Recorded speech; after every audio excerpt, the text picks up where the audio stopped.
저희가 이 5월 한 달 동안은 가정의 달을 맞이해서 조금은 특별한 메시지를 나누고 있고 또 계속해서 나누려고 합니다. 이제 교회 안에 각 세대들이 있잖아요. 저희 교회 너무 신기한 것 같아요. 유치부부터 우리 이제 어르신에 이르기까지, 어르신 표현 좀 그렇죠. 장년에 이르기까지 우리가 골고루 다 이렇게 세대가 있는 교회가 요즘 너무 드문데 이렇게 함께 한 공동체에 이룰 수 있으면 너무 감사하고요. 그 각 세대를 향하신 하나님의 말씀을 좀 우리가 함께 나누려고 합니다. 그런데 오늘은 특별히 어버이 주일을 맞아서 우리 부모님들을 향한 말씀을 함께 좀 나누려고 합니다.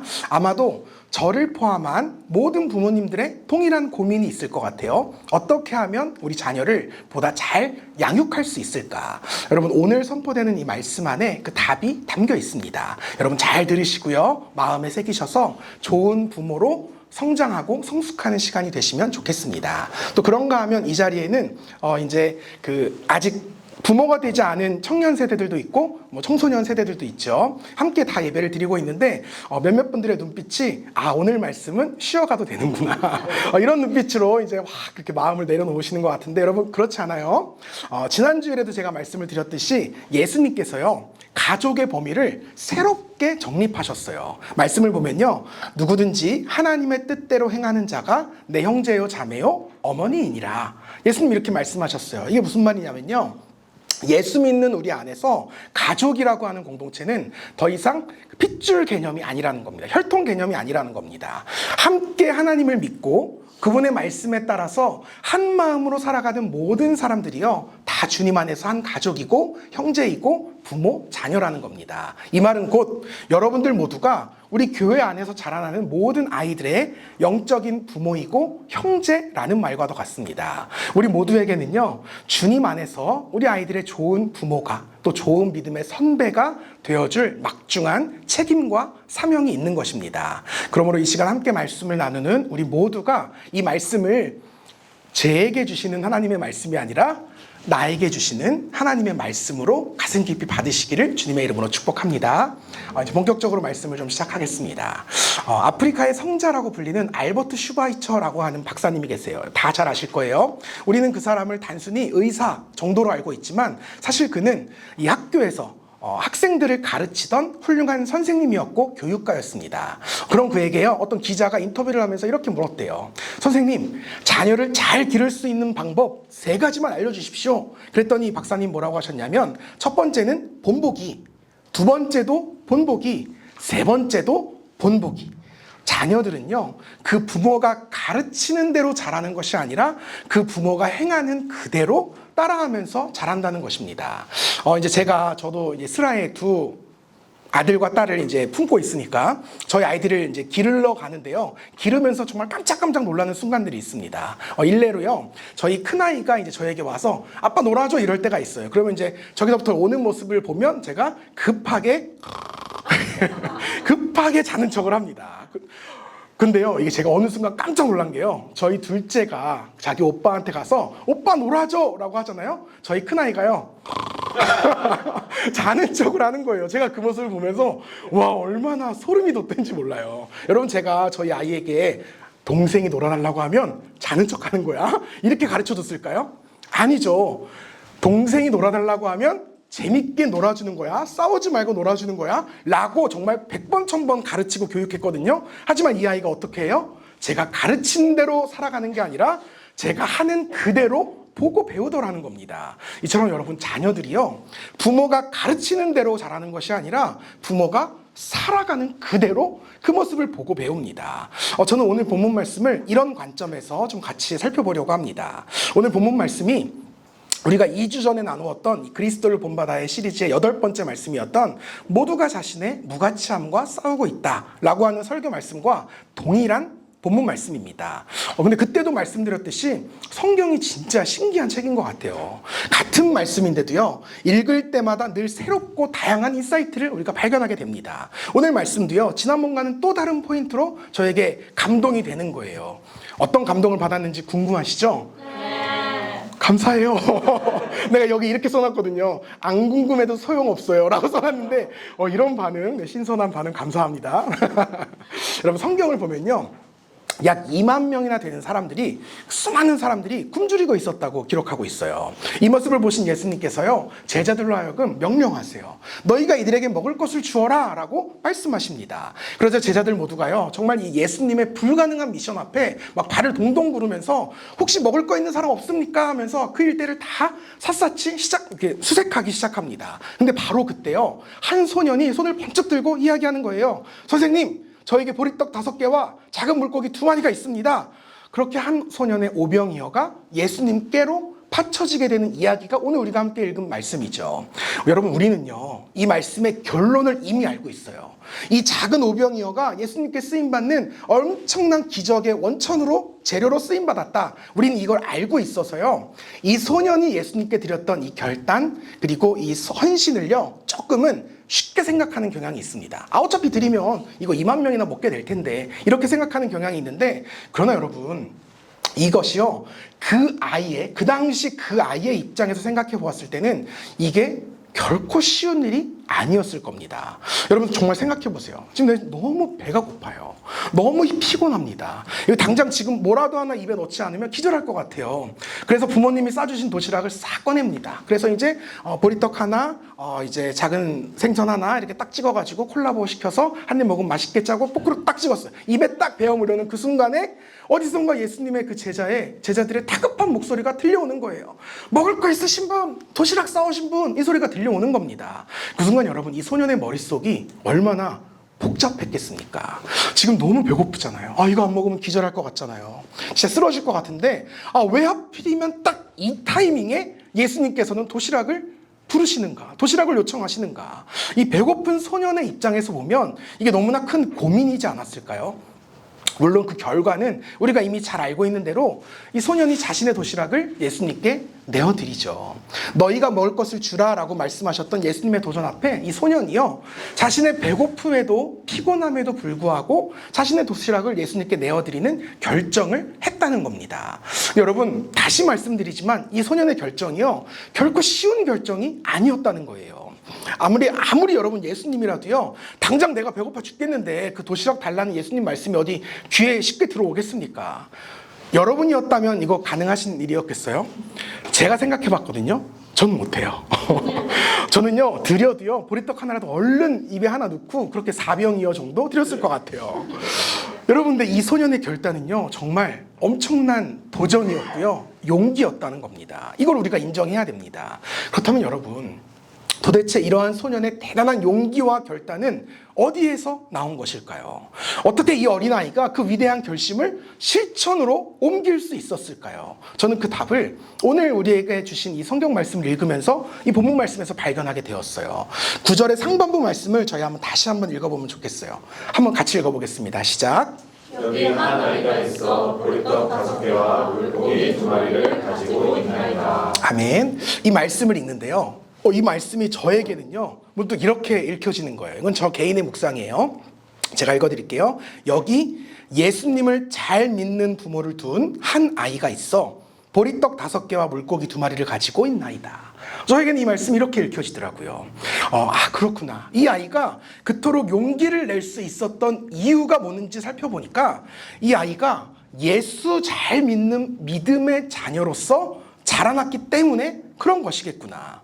여러분, 성경이요, 이 아이의 부모에 대한 이야기는 그 어떤 기록도 남기고 있지 않습니다. 다만 한 가지, 당시에 이렇게 자신의 자녀를요, 예수님의 제자로 이렇게 딸려 보낼 수 있었다라고 하는 사실 하나만 보더라도 우리는 적어도 그 부모가 예수님을 신실하게 믿고 따르는 예수 잘 믿는 예수님의 제자였을 것이다 라는 사실을 우리는 추론할 수 있습니다. 추정해 볼 수 있어요. 물론 이 부모님이요, 삶이 너무 바빴을 수도 있고요, 뭔가 급한 일이 있었을 수도 있어요. 어떤 연유에서든 직접 부모님은 예수님을 쫓지 못하는 상황에 있었을 수도 있습니다. 하지만 적어도 내 자녀만큼은 예수님을 좀 직접 따라다니면서 그분의 가르침을 생생하게 받기를 원했던 것이 이 부모의 간절한 마음일 수 있었겠다라는 생각이 들더라고요. 여러분, 이처럼 예수님께 자신의 자녀를 이렇게 맡길 정도의 믿음이었다면 우리가 직접 우리의 두 눈으로 확인해 보지 않는다 할지라도 그 부모의 신앙과 삶이 당시 어땠는지를 우리는 충분히 상상해 볼 수 있습니다. 이 소년이요, 바로 그러한 예수 잘 믿는 부모 밑에서 자라난 아이였을 거라는 겁니다. 다시 말씀으로 좀 돌아와서요. 배고픔과 예수님의 말씀 사이에서 한참을 고민하던 소년이요. 그 순간 자신의 부모님의 모습을 떠올리지 않았을까 싶습니다. 만약 우리 부모님이시라면 어떻게 하셨을까? 우리 부모님이시라면 이런 상황 속에서 어떤 선택을 하셨을까? 그리고 그때 떠오른 부모님의 모습이 어떤 모습이에요? 자신의 모든 것을 주님 앞에 아낌없이 드리던 그 부모님의 모습이었을 거예요. 또한 자신의 삶과 소유를 이웃들과 아낌없이 함께 나누던 그 부모님의 모습이 이 아이에게 떠올랐을 겁니다. 소년은 바로 그 부모님의 신앙, 부모님의 삶을 떠올리면서 자신의 오병이어를 예수님과 이웃들에게 나누어주는, 또 올려드리는 용기 있는 결정을 내릴 수 있었던 것 같습니다. 이 소년이요, 자신의 부모님의 삶을 통해서, 특별히 예수 믿는 부모님의 그 신앙적인 삶을 통해서 나의 것을 아낌없이 주님께 드리는 그 거룩한 삶을 배울 수 있었습니다. 또한 나의 것을 이웃들과 함께 나누는 진실한 삶을 그 부모님께 배울 수 있었어요. 이것이 바로 예수 믿는 부모님께서 이 소년에게 알려준, 그리고 보여준 크리스천으로서의 삶이자 선한 본보기였다는 것입니다. 여러분, 이 본보기라고 하는 단어 속에요, 오늘 말씀의 키포인트가 담겨 있습니다. 예수 믿는 부모의 그 철저한 신앙적인 삶이요, 그들의 자녀인 이 소년의 삶에 정말 절대적인 영향력을 끼치게 되었고요. 그러한 선한 본보기 안에서 자라난 이 자녀 역시 자신의 삶 속에서 자신의 부모님과 동일한 크리스천다운 결정, 크리스천다운 삶을 살아낼 수 있게 되었다라는 것이 이 말씀의 키포인트인 것입니다. 그러니까 사실은요, 여러분 잘 아셔야 돼요. 오병이어 기적의 진정한 첫걸음은 한 소년의 드림과 헌신이 있기 이전에 그 소년을 신앙 안에서 잘 길러냈던 예수 잘 믿는 부모님의 참된 신앙생활, 여기에서부터 시작되었다는 사실을 우리는 기억할 필요가 있습니다. 사랑하는 여러분, 오늘 말씀이 우리에게 도전하는 바는 바로 이것입니다. 한 소년에게 선한 본보기가 되어주었던 그 부모의 신앙적인 삶, 자녀가 예수님의 부르심 앞에 위대한 순종과 결단을 할 수 있도록 이끌어 주었던 그 부모의 참된 신앙적인 삶, 바로 그 신앙의 본보기가 되는 삶에 우리도 동참하고 도전해보자는 겁니다. 우리의 자녀들 앞에서 우리가 참된 신앙의 본보기가 되어주고, 또 우리 교회 아이들 앞에서 선한 신앙생활의 본보기가 되어주자는 것입니다. 여러분, 우리는요, 우리 자녀들이요, 또 우리 교회 안에 우리 아이들이요, 이 소년처럼 예수님께 위대하게 쓰임받는 자녀로 자라나면 좋겠다, 이런 마음과 소원이 늘 우리 가운데 있습니다. 그렇게 되기를 우리는 간절히 기도하죠. 그러나 여러분, 진정으로 우리 자녀들이 정말 주님 앞에 귀하게 쓰임받는 존재가 되게 하기 위해서는요, 그 소원과 기도에 앞서서 더 중요한 한 가지가 있다는 거예요. 그것이 무엇이냐? 우리가 먼저 예수 잘 믿는 부모로서, 믿음의 선배로서의 삶을 신실하게 살아내야 한다는 겁니다. 우리가 우리의 자녀들에게, 우리가 우리 교회 아이들에게 신앙의 본보기가 되어주어야 한다는 거예요. 제가 최근에요, 정말 진지하게 고민하고 있는 것이 있어요. 어떻게 살아가는 것이 참된 예수 믿는 부모의 삶인가 하는 것입니다. 이 어떻게 보면 굉장히 좀 이렇게 난해하고 또 이제 쓰잘데기 없는 생각일 수도 있는데, 제 개인적으로는 이게 굉장히 요즘 가장 고민하는 주제 중에 하나입니다. 왜냐하면요, 단순히 교회에 열심히 다니는 것만으로는 충분하지 않다라는 생각이 요즘 저에게 계속 들고 있기 때문에 그렇습니다. 저는 여러분 아시다시피 직업이 목사예요. 직업이 목사니까요, 여러분에 비해서 상대적으로 교회에 나와 있는 시간이 월등히 많습니다. 가끔씩은 새벽부터 나와서 밤늦게까지 있다가 들어가기도 하죠. 그러다 보니까 저희 아이들 입장에서는 아빠는 늘 교회 가 있는 사람이고요, 교회 열심히 다니는 사람이고요, 교회에 목숨 걸고 다니는 사람이에요. 근데 과연 이 사실이, 제가 교회에 열심히 다닌다라고 하는 이 사실이 과연 저의 믿음과 신앙을 우리 아이들에게 증명해 줄 수 있는가? 이거는 또 다른 차원의 문제라는 생각이 들었습니다. 만약 여러분, 제가 아무리 열심히 교회에 다닌다고 할지라도, 설령 제가 교회에서 이불 덮고 자면서 그렇게 산다고 할지라도 제가 전혀 신앙인답지 않은 삶을 평소에 살아간다면 과연 저희 아이들에게 제가 예수 믿는 사람으로 비춰질까요? 제가 말로는 예수님을 믿는다라고 이야기하면서도요, 인생의 모든 선택의 순간들마다 예수님이 아니라 세상적인 가치만을 쫓고요, 또 삶에서 마주하는 모든 순간순간마다 성경적인 선택이 아니라 세상적인 선택만 제가 계속 이렇게 거듭한다면, 그렇게 살아간다면, 과연 그러니까 주님이 아닌 세상의 방법대로 제가 살아간다면 과연 아이들이 저를 예수 믿는 부모, 예수 믿는 성도로서 인정해 줄 것인가? 이것이 저에게는 너무나 큰 고민입니다. 또 제가 아이들을 양육하면서 드는 여러 가지 생각들 가운데, 제가 만약에 아이들을 양육하면서, 교육하면서 예수님의 말씀과는 정반대의 삶을 가르치는 경우들이 생기는 거예요. 뭐 예를 들자면, 너 누가 한 대 때리면 너가 똑같이 한 대 때리고 와야 돼. 아니야, 너 한 대 맞았으면 2대 때리고 와야 돼. 너 그게 맞는 거야. 이렇게 가르칠 때도 있고요. 무언가를 결정해야 할 때요, 무조건 너한테 이익이 되는 쪽으로 선택해야 돼. 일단 너 거부터 챙겨야 돼. 이렇게 가르치는 경우도 있습니다. 너가 잘 되는 게 먼저야. 이렇게 교육하는 신앙인 부모들이 얼마나 많은지 몰라요. 만약 여러분, 제가 이런 식으로 저희 아이들을 양육한다면 과연 저희 아이들이 진짜 저를 예수 믿는 성도 혹은 예수 믿는 아빠라고 인정해 줄까요? 그렇지 않겠다는 생각이 저에게 너무 강하게 들고 있습니다. 사랑하는 성도 여러분, 오늘 성경 말씀은요, 우리에게 분명하게 도전해요. 너희가 정말 너희의 자녀를 신앙 안에서 믿음의 사람으로 잘 기르고 싶다면 너희들이 먼저 자녀들의 신앙의 본이 되어주거라. 이 한 소년의 삶에 선한 본보기가 되어주었던 성경 속 그 이름도 알지 못하는 예수 믿는 부모처럼 너희도 너희가 먼저 진정으로 예수 믿는 참 신앙인이 되라는 것입니다. 본보기의 신앙인이 되라는 거예요. 그렇다면 여러분, 우리는 과연 어떻게 우리의 자녀들에게 진정으로 예수 믿는 부모로서의 그 선한 본보기가 되어줄 수 있을까요? 우리는 아이들을 어떻게 교육하고 어떻게 양육해야 할까요? 그 답을요, 저는 이 성경에 등장하는 예수님의 모습을 통해 발견할 수 있었습니다. 우리가 이번 이 그리스도를 본받아 시리즈를 통해서 곧 만나게 될 텐데, 요한복음 13장 말씀을 보면요, 예수님께서 제자들에게 어떻게 신앙의 본보기가 되어주었나, 이 내용이 등장하거든요. 제가 그 말씀을 조금 간략하게 쉽게 좀 풀어드릴게요. 예수님과 제자들이요, 이제 십자가를 지시기 전에 예루살렘에 입성하시잖아요.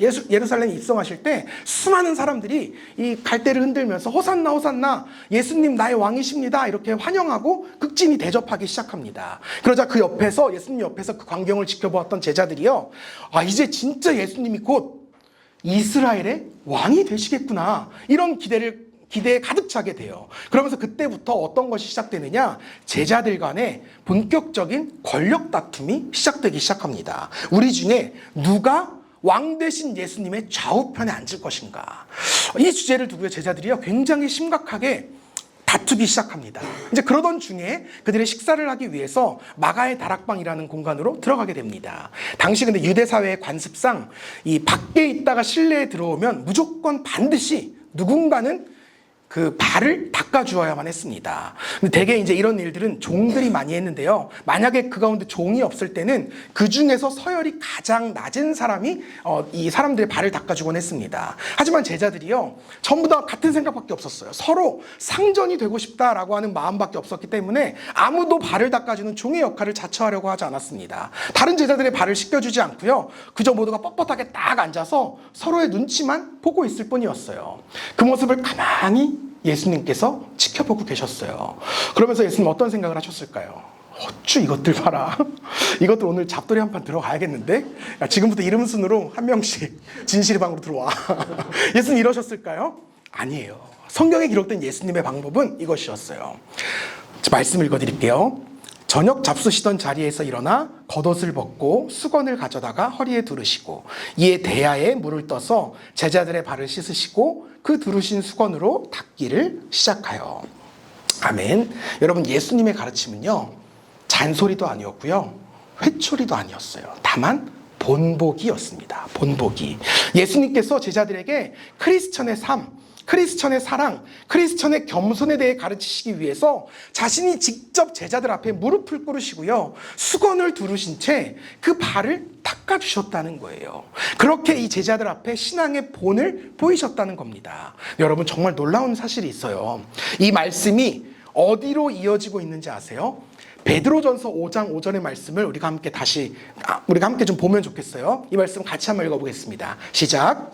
젊은 자들아 이와 같이 장로들에게 순종하고 다 서로 겸손으로 허리를 동이라. 아멘. 겸손으로 허리를 동이라. 여러분, 이거 어디서 많이 본 표현 아니에요? 아까 우리 요한복음 13장에서 보면 겉옷을 벗고 수건을 가져다가 허리에 두르시고, 지금 베드로 사도가요, 성도들에게, 교인들에게 크리스천의 삶에 대해서, 크리스천의 겸손에 대해서 가르치면서 뭐라고 가르쳐요? 겸손으로 허리를 동이라 라고 말씀하고 있는 거예요. 이것은 자신의 발 앞에서 무릎을 꿇으시고 수건으로 허리를 동이시던 바로 그 예수님의 모습을 떠올리면서 설명하고 있는 겁니다. 허리를 동이시고 친히 성도의 사랑과 겸손에 대한 본보기가 되어주셨던 그 예수님의 모습을 떠올리면서, 기억하면서, 바로 예수님의 그러한 삶이야말로 진정한 성도의 삶이다 라고 우리 성도들에게 가르치고 있다는 겁니다. 예수님의 본보기를 통해서 베드로는요, 크리스천의 삶이란 무엇인지를 분명하게 배우게 되었다는 거예요. 여러분, 마찬가지예요. 우리 역시도 우리의 자녀들을 좋은 신앙인으로 길러내기 위해서는, 우리 아이들에게 신앙이란 무엇인지를 알려주기 위해서는 먼저 우리가 우리의 자녀들에게 신앙의 본이 되어 주어야 합니다. 말이 아니라 행함, 그리고 진실함이 필요하다는 거예요. 신앙 지식이 아니라 신앙 생활로서 우리 아이들을 교육하고 양육해야 한다는 겁니다. 그래야 우리 아이들이 크리스천의 삶을 분명하게 배울 수가 있는 거예요. 그래야 우리 아이들이 어떤 상황 속에서도 크리스천다운 선택과 결단을 내리는, 그렇게 해서 주님 앞에 위대하게 쓰임받는 믿음의 자녀들로 자라나게 된다는 것입니다. 그러므로 사랑하는 성도 여러분, 권면합니다. 우리의 자녀들에게, 또 우리 교회의 많은 다음 세대 아이들에게 선한 본보기가 되어주시기 바랍니다. 여러분, 우리 아이들에게요, 너 이렇게 살아야 돼, 너 성경 봐, 이거 이렇게 살아야 돼, 이렇게 하는 부모님이 되는 것이 아니라, 그렇게 말하기 이전에 먼저 그렇게 살아내시는 저와 여러분 되시기를 주님의 이름으로 축복합니다. 우리가 먼저 신실한 크리스천으로서의 삶에 도전해보자는 겁니다. 우리가 그렇게 살아갈 때 우리 자녀들은 자연스럽게 그렇게 따라서 살아가게 될 줄 믿습니다. 여러분, 한번 상상해보세요. 우리 자녀들이요, 성경 속 그 한 소년처럼 예수님께 위대하게 쓰임받게 되기를 여러분 정말 기대하지 않으세요? 정말 여러분, 그렇게 되면 좋지 않겠어요? 우리 아이들이요, 우리 교회 아이들이요, 한 사람당 2만 명씩 구원하는 그렇게 주님의 위대한 제자들로 그렇게 자라나게 되기를 여러분 원치 않으십니까? 그러기 위해서는 우리의 삶이 먼저 편해야 한다는 거예요. 우리가 먼저 예수님을 닮아가야 합니다. 그래야 훗날 우리 자녀들이 어떠한 선택과 결정의 순간마다 우리의 그러한 삶의 모습을 떠올리면서 크리스천으로서 동일한 삶을 결단하게 될 것입니다. 말씀 맺습니다. 사랑하는 성도 여러분, 우리가 먼저 참된 예수 믿는 성도가 됩시다. 우리가 먼저 그리스도를 본받읍시다. 우리가 그렇게 신앙의 본보기가 되어서 살아갑시다. 그래서 우리의 모든 자녀들, 또 우리 교회의 모든 아이들이 그리스도를 본받는 부모님을 본받게 되기를, 그리스도를 본받는 부모님을 본받게 되기를 주님의 이름으로 축복합니다.